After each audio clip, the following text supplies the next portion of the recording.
Bonjour à tous et à toutes. Aujourd'hui, je vais continuer de te parler de l'amour agapé, comme j'avais commencé à le faire en fin de vidéo hier. Alors l'amour agapé est un amour divin, inconditionnel. Il se donne gratuitement, comme Dieu a donné son Fils par amour. Je t'invite à regarder Jean 3, verset 16.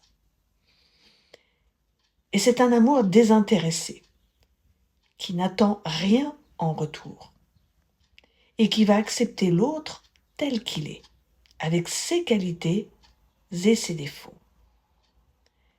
Et ce type d'amour est le plus grand de tous, l'amour agapé, l'amour de Dieu tel qu'il fut manifesté dans la vie de Jésus. Alors voici les caractéristiques de cet amour, mentionnées dans 1 Corinthiens, chapitre 13, versets 4 à 7.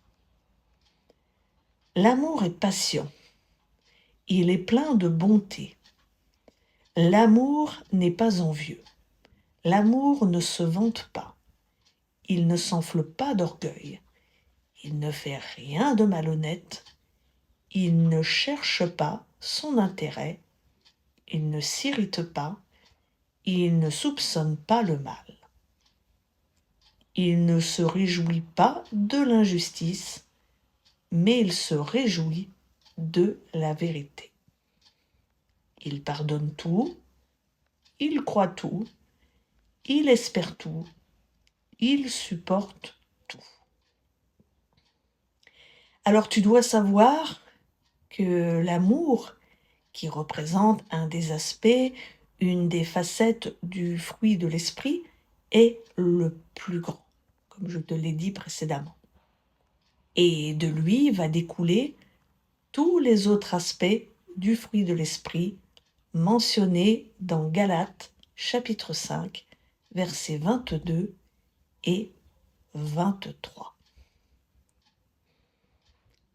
Sans l'amour, il te sera compliqué de manifester les autres aspects de ce fruit de l'esprit, justement. À ce propos, je t'invite à regarder 1 Corinthiens, chapitre 13, verset 1. Et je te dis à demain pour la suite.